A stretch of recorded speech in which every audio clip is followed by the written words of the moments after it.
Number देखो दोस्तों, अगर आप लोगों ने इतना नुकसान उठाया है और इतने सालों से खेल रहे हो तो आपको इतना तो समझ में आना चाहिए। इतनी तो मैं उम्मीद कर सकता हूँ कि आप 7-8 नंबर प्रेडिक्ट कर पाते हो।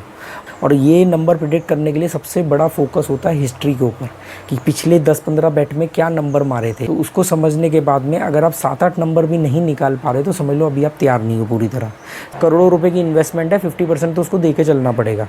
तो मैं ऐसी बहुत सारी गेम्स खेल सकता हूँ, उसमें से जिस गेम में मैं विनिंग करूँगा उसका उठा करके रिकॉर्ड दिखा दूँगा, ठीक है। इसीलिए मैं कभी भी अब जो कसिनो से विनिंग अमाउंट का मैं क्या करता हूँ ये नहीं बताता हूँ। मैं ज़्यादा से ज़्यादा ये बताता हूँ कि मैं अपने घर का राशन भर लेता हूँ। उससे मैं लोगों को बेवकूफ़ बना रहा हूँ, उनको बरगला रहा हूँ, उनको कसिनो जुए की तरफ आकर्षित कर रहा हूँ और प्लस अपने आप को महारथी दिखा रहा हूँ, क्योंकि ना लीगल है ना इलीगल है, क्योंकि इसका कानून में भी जिक्र नहीं है। आने वाले दिनों में क्या होगा मालूम नहीं। मैं इसीलिए कहता हूँ कि 50% कसिनो जीतेगा, 50% आप जीतोगे, पर फिर भी आप प्लस में रहोगे। मैं उल्टा चलता हूँ, जबकि उल्टा नहीं है, वही सीधा है। ठंडे दिमाग से सोच के देखना। भाई प्लस कर गए थे, दिमाग पर कंट्रोल नहीं था। 1 बैठ जाएगी, 2 बैठ जाएगी, 3 बैठ जाएगी, 4 बैठ जाएगी, 5 बैठ जाएगी, तब तक तो दिमाग को कल आ जाएगी। उनकी स्ट्रेटेजी ऐसी है कि 3-4 बैठ के अंदर ही सारा पैसा चले जाएगा। बात समझे आप? और मेरी बातों पर भी भरोसा मत करो, उसको ठंडे दिमाग से सोचो, अपनी स्ट्रेटजी खुद बनाओ। सबसे पहले मेरी एक सलाह मानो तो गैम्बलिंग छोड़ दो तो बहुत ही अच्छा है, बहुत ही अच्छा है। दोस्तों नमस्कार। बहुत सारे लोग बोलते हैं कि बॉस रूलेट में कितने नंबर कवर करने चाहिए। तो भी रूलेट में जितने नंबर छोड़ोगे वही आपका पे आउट बनता है, वही उसी का ही विनिंग अमाउंट मिलेगा आपको। आपने 1 नंबर छोड़ा होगा तो आपको 1 चिप मिलेगी, आपने 10 नंबर छोड़े होंगे तो आपको 10 चिप मिलेगी। अगर आपने वही जितने नंबर छोड़े होंगे और जहाँ पर बॉल आई है, जिस नंबर पर आपकी जितनी चिप लगी है वो उतने टाइम उसको मल्टीपल करके देगा। अगर वहाँ 2 चिप रखी है तो 2 के हिसाब से मल्टीपल करेगा, 1 रखी है तो 1 के हिसाब से, स्प्लिट है तो स्प्लिट के हिसाब से। तो नंबर इससे एक बात समझ में आती है कि नंबर ज़्यादा कवर नहीं करने चाहिए। तो नंबर देखो दोस्तों, अगर आप लोगों ने इतना नुकसान उठाया है और इतने सालों से खेल रहे हो तो आपको इतना तो समझ में आना चाहिए। इतनी तो मैं उम्मीद कर सकता हूँ कि आप 7-8 नंबर प्रेडिक्ट कर पाते हो। और अगर वो भी नहीं कर पाते तो अभी आपको सीखने की ज़रूरत है। और ये नंबर प्रेडिक्ट करने के लिए सबसे बड़ा फोकस होता है हिस्ट्री के ऊपर कि पिछले 10-15 बैट में क्या नंबर मारे थे। जिगजैग चल रहा है, कलर चल रहा है, डजन चल रहा है, कॉलम रिपीट कर रहा है, बड़ा नंबर मार रहा है, छोटा नंबर मार रहा है, सीरीज़ तो नहीं चल रहा है, जीरो स्पेल की तरफ तो नहीं आ रही है बॉल, जीरो स्पेल तो नहीं मारने वाला है, ऑर्फिन्स तो नहीं मार रहा है, एक जीरो स्पेल एक ऑर्फिन तो नहीं मार रहा है। इसको पढ़ो, इसको समझो। तो कहाँ पढ़ोगे? हिस्ट्री में, रूलेट की हिस्ट्री में। तो उसको समझने के बाद में अगर आप 7-8 नंबर भी नहीं निकाल पा रहे तो समझ लो अभी आप तैयार नहीं हो पूरी तरह। 7-8 नंबर निकालो, वो नंबर आपके मेन नंबर होने चाहिए, उन पर आप ज़्यादा अमाउंट ज़्यादा वो आप लगा सकते हो। जो भी अपने चिप रखनी है उस पर ज़्यादा चिप रखो और उसमें से भी 2-3 नंबर, अब 7-8 नंबर में 2-3 नंबर निकालो जिसकी प्रोबेबिलिटी और ज़्यादा, तो उस पर और ज़्यादा चिप रख दो, ठीक है। अब आती है बात कि यार 37 नंबर में 7-8 नंबर की बात कर रहे हो यार, ये तो प्रोबेबिलिटी भी कम है। हाँ बिल्कुल सही बात है, पर अगर ये नंबर आ जाते हैं तो आपको बहुत ज़्यादा अमाउंट मिलेगा। अगर ये नंबर नहीं आते हैं तो आपकी कम चिप जाएगी क्योंकि आपने कम अमाउंट पे लगाई है। एक तो ये तरीका हो सकता है।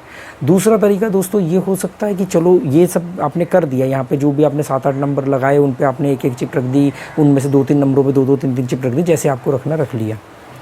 उसके बाद में आप 2-3 चिप एज ए रैंडम रख लो। 2 या 3 चिप से आप 3 कॉर्नर लगा दो, 2 कॉर्नर लगा दो, एक डबल स्ट्रीट लगा दो, स्ट्रीट लगा दो। ऐसे करके आप करोगे तो इसका फ़ायदा क्या होगा कि अगर बॉल उन 7-8 नंबर पे आई तो जो आपके जैकपॉट नंबर है, अगर उन पर नहीं आती है, रैंडमली कहीं गिरती है और आपके उन नंबरों पे गिरती, तो आपका कम से कम बैटिंग अमाउंट तो वापस आ जाएगा, नहीं तो कम लॉस होगा। और बिल्कुल ही आउट जाती तो गेम तो 50-50 की है ही है। मैं हमेशा बोलता हूँ कि 50% आप जीतोगे, 50% कसिनो जीतेगा। ये बात ध्यान रखना। करोड़ों रुपए की इन्वेस्टमेंट है, 50% तो उसको दे के चलना पड़ेगा। पर अगर आप मेरी स्ट्रेटजी से चलोगे तो 50% कसिनो जीतने के बावजूद भी आप प्रॉफिट में रहोगे, आप विनिंग में रहोगे। पर अगर आप ये दूसरी स्ट्रेटजी से चलोगे कि ज़्यादा नंबर कवर करके चलो, ज़्यादा पैसा लेकर के बैठो, उससे कम पैसा कमाओ, प्रोबेबिलिटी गेम खेलो, परसेंटेज गेम खेलो, स्टॉप लॉस लगा के चलो, इसमें आप हमेशा माइनस में रहोगे। आप उठा करके देख लो। और मैं आप लोगों को अपने डींगे नहीं हाँकना चाहता। अगर मुझे सिर्फ आप लोगों को अपने आप को बहुत वो दिखाना है कि मैं बहुत वेल टैलेंटेड हूँ और मैं देखो कितनी बड़ी बड़ी बातें करता हूँ और मेरे में कितने गुण हैं, तो मैं ऐसी बहुत सारी गेम्स खेल सकता हूँ। उसमें से जिस गेम में मैं विनिंग करूँगा उसका उठा करके रिकॉर्ड दिखा दूँगा, ठीक है। दूसरा, मैंने आज तक विनिंग विनिंग अमाउंट से क्या क्या किया है, क्या क्या ख़रीदा है, मैंने कभी भी किसी को किसी भी वीडियो में नहीं बताया। क्यों नहीं बताया? क्योंकि अगर मैं आपको बताऊं कि मैं कसिनो से जीतने के बाद में इस पैसे से मैंने ये ख़रीद लिया, वो ख़रीद लिया, ऐसा किया, वैसा किया, और अभी मैं ये करूँगा, तो उससे क्या होगा, वो एक तरह से गैम्बलिंग को प्रमोट करना होगा। कहीं कोई बच्चा 18, 20, 22 साल का वो वीडियो देखेगा, उसके शौक मौज होते हैं, अभी मैच्योर होता नहीं है पूरी तरह, वो शायद उससे प्रभावित हो जाए कि अरे यार, इससे तो शौक मौज पूरे करे जा सकते हैं, और वो शौक मौज पूरे करने के नाम पे गैम्बलिंग पे उतर जाएगा। इसीलिए मैं कभी भी अब जो कसिनो से विनिंग अमाउंट का मैं क्या करता हूँ ये नहीं बताता हूँ। मैं ज़्यादा से ज़्यादा ये बताता हूँ कि मैं अपने घर का राशन भर लेता हूँ, क्योंकि राशन भरना किसी के लिए कोई बड़ी बात नहीं, उससे कोई प्रभावित नहीं होगा। पर अगर मैं दिखाऊं कि मैंने ये ख़रीद लिया, मैं ये ख़रीदूँगा, तो वो उससे मैं लोगों को बेवकूफ़ बना रहा हूँ, उनको बरगला रहा हूँ, उनको जुए की तरफ आकर्षित कर रहा हूँ, और प्लस अपने आप को महारथी दिखा रहा हूँ। अब अपने आप को महारथी दिखाने के चक्कर में मैं किसी और की ज़िंदगी कैसे ख़राब कर सकता हूँ, सोचो। ठीक है, तो मैं क्लियरली कहता हूँ कि मैं खुद 50% हारता हूँ बॉस। मैं खुद अगर कसिनो में जाऊंगा और गेम खेलूंगा कसिनो की, एक तो हम लीगल गैम्बलिंग की बात करते हैं, तो लीगल गैम्बलिंग गोवा में कसिनो है, और ऑनलाइन जो ये गैम्बलिंग साइट्स हैं ये अभी ना लीगल है ना इलीगल है। इसलिए आपने देखा होगा शाहरुख खान, धोनी, ऋतिक रोशन, शाहिद कपूर और दुनिया भर के टीवी स्टार सबको ऐड करते हैं, क्योंकि ना लीगल है ना इलीगल है, क्योंकि इसका कानून में भी जिक्र नहीं है। आने वाले दिनों में क्या होगा मालूम नहीं। तो मैं इसलिए ना उन चीज़ों की डिंगे नहीं हाँकता, मैं खुद 50% हारता हूँ। मैं इसीलिए कहता हूँ कि 50% कसिनो जीतेगा, 50% आप जीतोगे, पर फिर भी आप प्लस में रहोगे। पर अगर सोचो परसेंटेज की गेम पे चलोगे, 3% प्रॉफिट और 12% लॉस पे अगर आप चलते हो, और अगर आप 90% जीतते हो और 10% हारते हो, तो भी आप घाटे में हो। 10% मतलब हारने के बाद, 90% जीतने के बाद भी आप माइनस में रहोगे अगर 10% भी हार गए तो। मैं उल्टा चलता हूँ, जबकि उल्टा नहीं है, वही सीधा है। ठंडे दिमाग से सोच के देखना। बहुत इसीलिए मैं मतलब कमेंट आते हैं, हमने इतना जीता, हम हार गए, हमने इतना जीता। अरे भाई, जब जीतना आता था तो फिर हारे कैसे?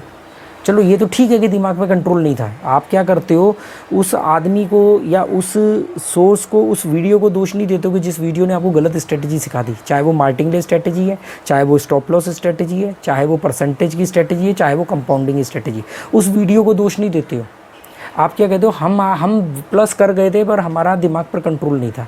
भाई प्लस कर गए थे, दिमाग पर कंट्रोल नहीं था। 1 बैठ जाएगी, 2 बैठ जाएगी, 3 बैठ जाएगी, 4 बैठ जाएगी, 5 बैठ जाएगी, तब तक तो दिमाग को कल आ जाएगी। ऐसा क्या हुआ? क्योंकि उनकी स्ट्रेटजी ऐसी है कि 3-4 बैठ के अंदर ही सारा पैसा चले जाएगा। बात समझिए आप। मैं जो आपको बता रहा हूँ, अगर आप एक बार उससे प्लस में आ गए और उसके बाद में आप नहीं रुके, तो आपको जीरो होने में वक्त लगेगा। आपको बहुत ज़्यादा बेट हारनी पड़ेगी, तब जा कर के आप जीरो होगे। उनकी स्ट्रेटजी में 3-4 बेट आपकी आई नहीं, आपका अमाउंट सीधा नीचे आते ही आप घबरा जाओगे। घबराने के बाद आप गलतियाँ करोगे और आप हार जाओगे। तो बाकी आप लोग खुद समझदार हो, और मेरी बातों पर भी भरोसा मत करो। उसको ठंडे दिमाग से सोचो, अपनी स्ट्रेटजी खुद बनाओ। आपकी अपनी गलतियां हैं, आपने अपनी गलतियों से खुद सबक सीख के स्ट्रेटजी बनाओ। किसी की बातों में मत आओ, मेरी बातों में भी मत आओ। अगर मैं भी कल को कोई गलत बात बोलूँ तो मेरे भी वीडियो देखना बंद कर दो, डिसलाइक कर दो। और सबसे पहले मेरी एक सलाह मानो तो गैम्बलिंग छोड़ दो, तो बहुत ही अच्छा है, बहुत ही अच्छा है। इसमें कुछ नहीं है, घर घोड़ा गाड़ी कुछ नहीं बनने वाला, क्योंकि जो भी पैसा जीतोगे अगले दिन हार जाओगे। इस महीने जीतोगे अगले महीने हार जाओगे, 6 महीने जीतोगे 7वें महीने हार जाओगे। फ़ायदा कुछ नहीं है। और रह गई बात, अगर आपने गाड़ी खरीद ली, सोना खरीद लिया, मोबाइल खरीद लिया, सब बिक जाते हैं। मैंने कसिनोज़ के अंदर लोगों को अपने मोबाइलों को गिरवी रखते हुए देखा है। कसिनो के अंदर ऐसे लोग घूमते हैं जिनका काम होता है कि वो आपकी प्रोडक्ट की, आपके जो भी आपका सामान होता है उसकी वैल्यू लगा के उससे कम पैसा आपको दे देते हैं। बहुत सारे जुआरी अपने मोबाइल वगैरह देते हैं, कोई लैपटॉप दे रहा है, कोई चेन गिरवी रख रहा है, कोई कुछ कर रहा है कसिनोज़ के अंदर, ऐसा होता है। तो ये मत सोचना कि हम जीतेंगे तो हम ये सब चीज़ें खरीदेंगे तो उससे हम लोग सेफ जोन में आ जाएंगे, क्योंकि आपको जो लत पड़ गई आप वो पैसा वापस डाल दोगे तो फ़ायदा क्या होगा। इसलिए इसको छोड़ दो दोस्तों। इज्जत भी जाएगी, पैसा भी जाएगा, एनर्जी भी जाएगी, टाइम भी जाएगा। सबसे बड़ी बात, आपका गोल्डन एज जो है वो बर्बाद हो रही है। Okay, good bye, thank you.